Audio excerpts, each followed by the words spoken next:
Masya Allah, terima kasih sekali kepada Partai Amanat Nasional, khususnya secara pribadi kepada Pak Zulkifli Hasan yang telah menyelenggarakan acara hari ini, memperingati, ikut menyemarakkan peringatan 1 abad Nahdlatul Ulama. Ini agak paradoks. Ini saya lihat ini Pak Zulkifli Hasan pakai sarung, Mas Hilal pakai sarung, yang lain-lain pakai sarung semua. Saya datang bersama Sekjen, Bendahara, dan Ketua Lakpesdam PBNU yang tidak sarungan semua.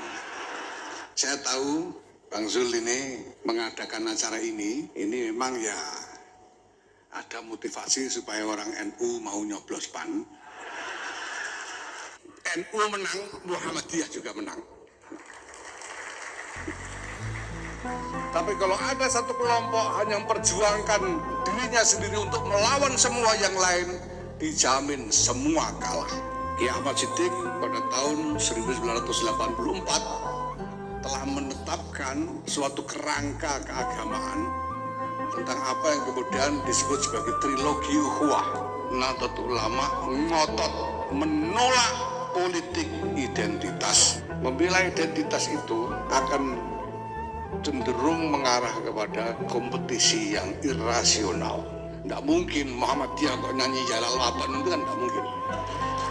Jalal Watan, Jalal Watan, Jalal Watan, Hubbul Watan minal iman, wa la takun minal firman, inhadu ahlal watan.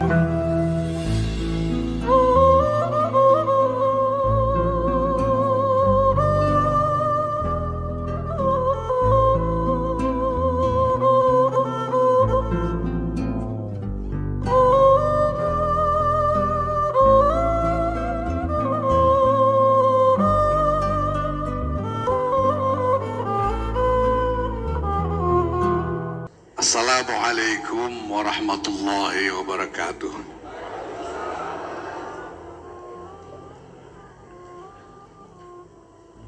Alhamdulillah wa syukurillah wassalatu wassalamu ala rasulillah Sayyidina Maulana Muhammad ibn Abdullah wa ala alihi wa sahbihi wa mawalah. Amma ba'd. Yang saya hormati Ketua Umum Partai Amanat Nasional Bapak Zulkifli Hasan,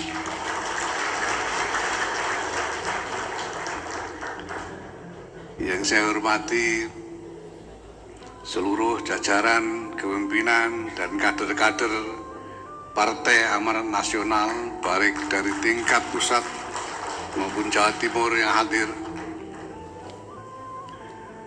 Yang saya hormati Kiai Fuad Nur Hasan Sidogiri,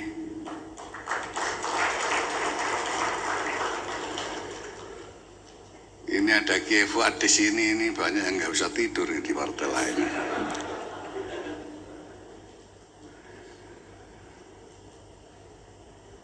Ibu-ibu, bapak sekalian, para hadirin yang saya muliakan,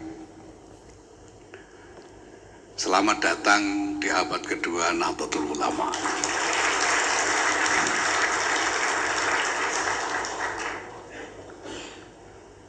Ini Masya Allah,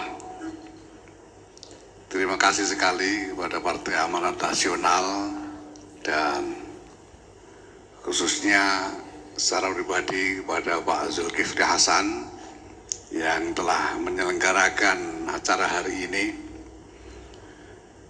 memperingati, ikut menyemarakkan peringatan 1 abad Nahdlatul Ulama.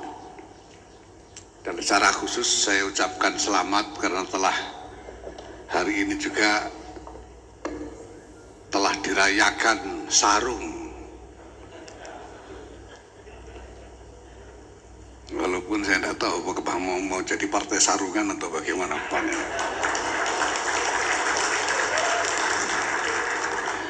Karena semua jajaran kepemimpinan PAN memakai sarung hari ini, Masya Allah.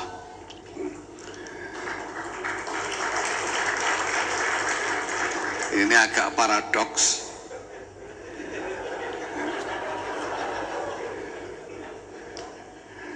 Ini saya lihat ini Pak Zulkifli Hasan pakai sarung, Mas Hilal pakai sarung, yang lain-lain pakai sarung semua. Saya datang bersama Sekjen, Bendahara, dan Ketua Lakpesdam PBNU yang tidak sarungan semua.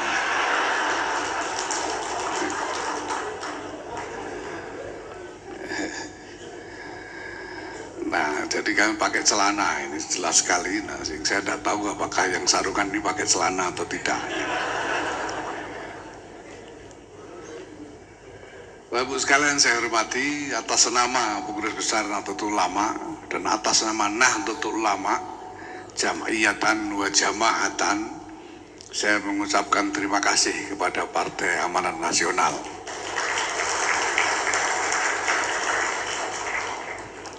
Saya tahu Bang Zul ini mengadakan acara ini memang ya ada motivasi supaya orang NU mau nyoblos PAN.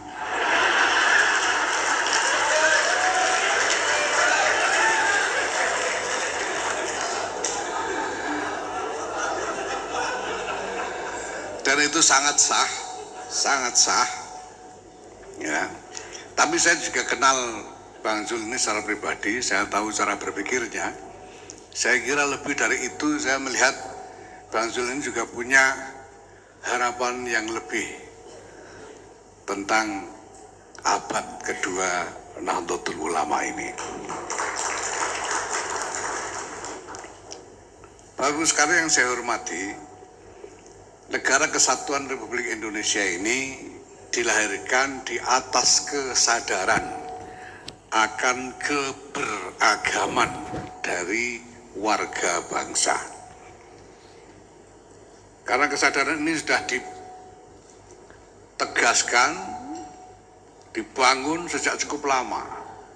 1928, pemuda-pemuda kita dari berbagai macam latar belakang telah bersatu membulatkan tekad dalam satu sumpah pemuda, bertanah air satu, berbangsa satu, berbahasa satu, Indonesia.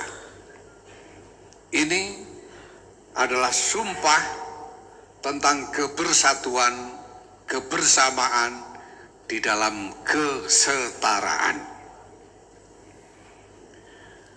Bapak Ibu sekalian yang saya hormati, kesadaran ini tidak bisa kita sepelekan karena ini punya makna yang sangat dalam dan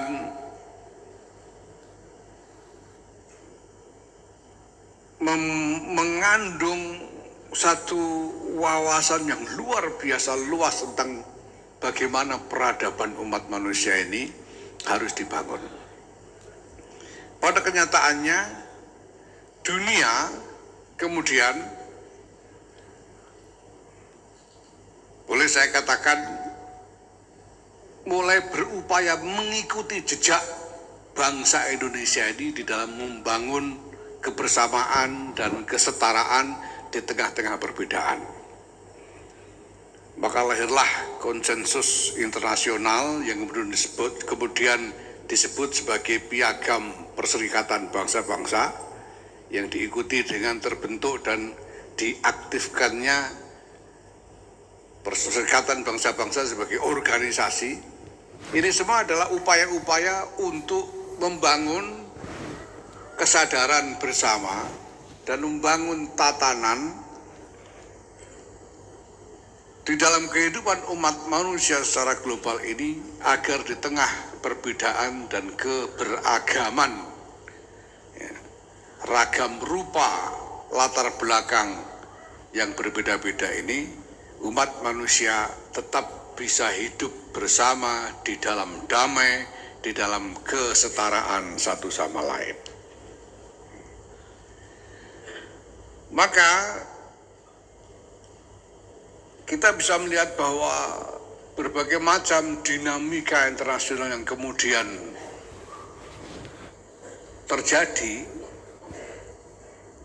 tema besarnya adalah tema tentang bagaimana mewujudkan suatu tatanan internasional yang efektif, yang sungguh-sungguh dapat menjadi wahana bagi pergaulan peradaban yang harmonis. Dan pada hari-hari ini kebutuhan untuk sungguh-sungguh mewujudkan visi ini semakin nyata. Dan kita bisa melihat dengan semakin jelas bahwa ini adalah kebutuhan yang niscaya, tidak bisa tidak. Tidak bisa tidak. Di tengah globalisasi yang sudah demikian lanjut, tidak ada satu kelompok pun yang bisa mengasingkan diri dari kelompok yang lain. Tidak ada satu kelompok pun yang bisa memisahkan diri dari kelompok yang lain. Maka apabila ada satu upaya dari satu kelompok identitas untuk hanya memperjuangkan kepentingan kelompoknya sendiri, melawan semua kelompok di luar dirinya, dengan tujuan untuk menaklukkan dan menguasai semua yang lainnya, kita bisa lihat di dalam realitas bahwa itu mustahil terjadi. Dan perjuangan semacam ini tidak mungkin akan mencapai kemenangan bagi kelompoknya sendiri. Apalagi apabila kelompok-kelompok yang lain juga punya sikap, punya perilaku yang sama. Ini hanya akan menghasilkan kekalahan dari semua, karena yang akan terjadi kemudian hanyalah kehancuran bersama. Tidak ada yang menang. Maka termasuk bagi kelompok Islam sendiri, kaum muslimin sendiri, umat Islam sendiri, kalau hanya berpikir untuk kemenangan Islam saja, dijamin mustahil, yang ada adalah kekalahan bersama. Barang siapa berjuang hanya untuk Islam saja, dijamin yang akan ditemui adalah kekalahan. Dan sudah terbukti di mana-mana. Ini terbukti di Somalia, terbukti di Nigeria, terbukti di Syria, terbukti di Irak, terbukti di berbagai belahan negara. Tidak akan ada kemenangan, yang ada adalah kekalahan bersama, karena ujung dari perilaku semacam itu hanyalah kehancuran bersama. Maka tidak ada cara yang lebih baik, bahkan tidak ada cara yang nyata-nyata visible, yang nyata-nyata bisa kita pilih untuk memperjuangkan Islam selain dengan memperjuangkan kemanusiaan seluruhnya. Karena apabila kemanusiaan menang, maka semua menang. Kalau kemanusiaan menang, Islam menang, Kristen menang, Jawa menang, Arab menang, Sunni menang, Syiah menang, semuanya menang. NU menang, Muhammadiyah juga menang. Tapi kalau ada satu kelompok hanya memperjuangkan dirinya sendiri untuk melawan semua yang lain, dijamin semua kalah. Maka Bapak sekalian yang saya hormati, ini merupakan kesadaran yang menuntun agenda-agenda Nahdlatul Ulama sendiri di abad keduanya ini. Dan perlu diketahui bahwa ini bukan gagasan baru bagi Nahdlatul Ulama. Ini sebetulnya gagasan yang sudah lama sekali. Kiai Ahmad Siddiq pada tahun 1984 telah menetapkan suatu kerangka keagamaan tentang apa yang kemudian disebut sebagai trilogi ukhuwah. Ukhuwah Islamiyah, ukhuwah Watoniyah, dan ukhuwah Basyariyah.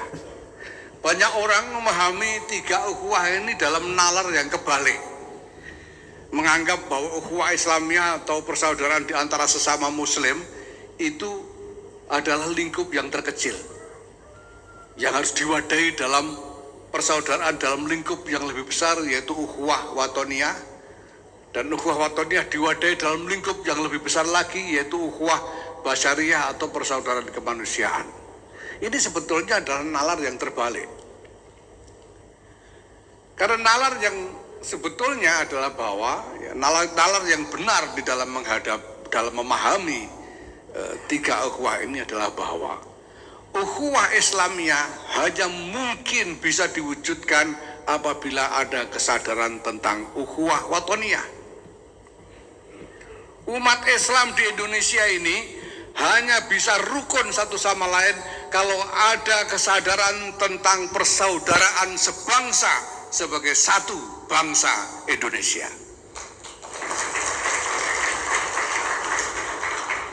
Dan ini realitasnya memang begitu.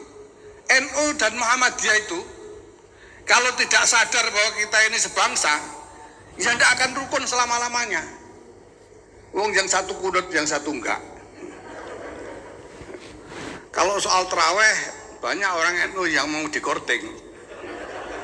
Ya. Tapi kalau soal tahlilan, pasti orang enggak mau, orang NU enggak mau kalau tidak boleh tahlilan. Ya. Nah, enggak akan rukun. Soal permulaan Ramadan dan Idul Fitri saja enggak pernah bisa sama, apa boleh buat. Tapi karena ada kesaudaraan, ada kesadaran tentang persaudaraan sebangsa, Nahdlatul Ulama dan Muhammadiyah rukun selama ini. Mari kita bandingkan dengan yang lain. Lihat Syria. Kenapa berbagai kelompok yang sama-sama Muslim di Syria tidak bisa rukun? Kenapa kelompok-kelompok sama-sama Muslim di Irak, di Afghanistan, di Nigeria, di Somalia, di Aljazair, di berbagai belahan dunia tidak bisa rukun? Karena mereka tidak punya kesadaran tentang persaudaraan sebangsa. Karena yang Sunni dan yang Syiah di Irak tidak merasa bersaudara sebagai sesama bangsa Irak. Karena yang Ahlussunnah wal Jamaah dan yang Wahabi di Syria tidak merasa bersaudara sebagai satu bangsa Syria. Mereka tidak bisa rukun. Tapi NU dan Muhammadiyah bisa rukun karena punya kesadaran sebagai saudara sebangsa. Dan kesadaran tentang persaudaraan sebangsa itu tidak mungkin tumbuh tanpa adanya kesadaran tentang persaudaraan sesama manusia, persaudaraan kemanusiaan. Bagaimana mungkin orang Jawa merasa sebangsa dengan orang Papua, merasa sebangsa dengan orang Manado, kalau tidak punya keyakinan bahwa manusia, apapun warna kulitnya, apapun bentuk rambutnya, apapun latar belakang etnisnya adalah saudara. Maka persaudaraan sebangsa hanya mungkin bisa terwujud apabila masyarakat punya kesadaran tentang persaudaraan kemanusiaan. Ini adalah nalar yang sesungguhnya. Nah, maka Bapak Ibu sekalian, itulah sebabnya, dan ini sudah 35 tahun lebih yang lalu, 39 tahun yang lalu, tahun 84, sudah begitu lama. Dan sekarang ini kita bisa melihat bahwa kebutuhan akan wawasan ini semakin mendesak untuk terus kita kembangkan. Itulah sebabnya Nahdlatul Ulama ngotot menolak politik identitas. Nahdlatul Ulama menolak identitas dijadikan senjata politik untuk menggalang dukungan. Tidak identitas Islam, tidak juga identitas NU itu sendiri.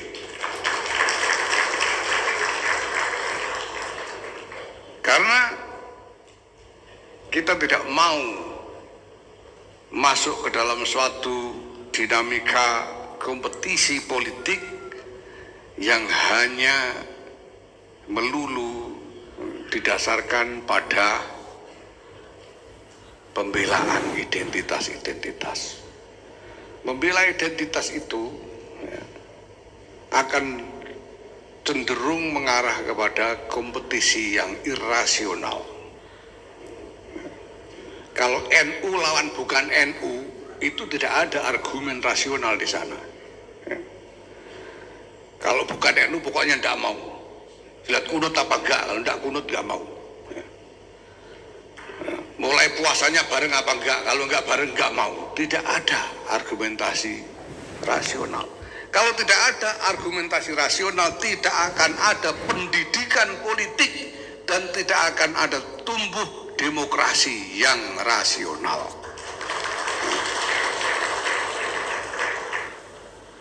Dan bahkan di sisi lain ini akan sangat berbahaya bagi kehidupan berbangsa dan bernegara. Kita harus mampu mengelola perbedaan-perbedaan di antara kita, apapun perbedaan itu, tetap dalam kerangka kesadaran bahwa kita bersaudara. Nah, maka dalam konteks ini saya ingin mengucapkan selamat juga kepada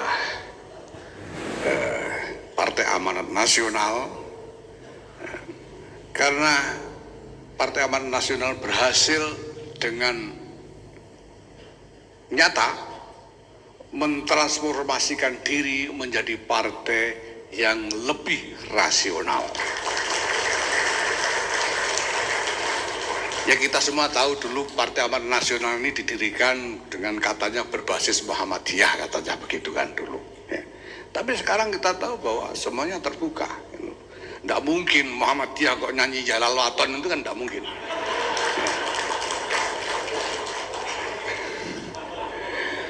Memperingati, ya kita tahu bahwa kemarin pada waktu kami menyelenggarakan peringatan Harlah 1 Abad NU itu, semua membantu saya sampai saya sangat terharu melihat apa yang terjadi ketika kami menggelar peringatan Harlah 1 Abad itu, karena semua membantu dengan tulus. Apalagi Muhammadiyah yang masih sama-sama Islam, yang kafir-kafir aja ikut membantu.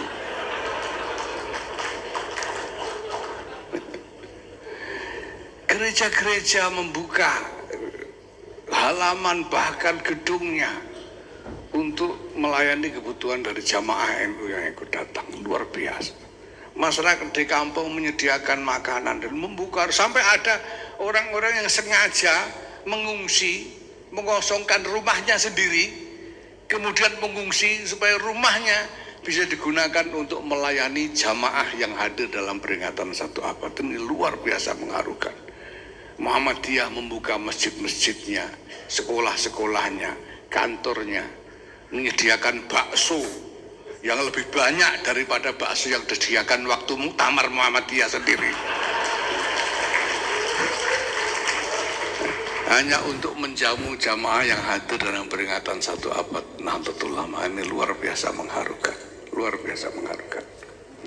Tapi kita tahu bahwa Partai Amanat Nasional sudah bertransformasi sedemikian rupa menjadi lebih rasional, dan melalui proses dan mekanisme yang normal, alami, wajar, ya, sehingga misalnya ya tidak ada di PAN itu drama pencurian partai misalnya, itu kan nggak ada ya, karena normal semuanya gitu.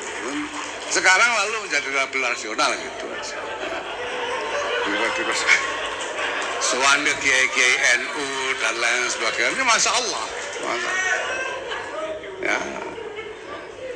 Ya jadi ya saya tidak boleh ikut kampanye nyoblos PAN, kan tidak boleh. Apalagi saya ini memang bukan kader PAN, terus terang saja. Tapi saya sebagai ketua umum PBNU, ya saya harus katakan bahwa warga NU tidak haram mencoblos PAN.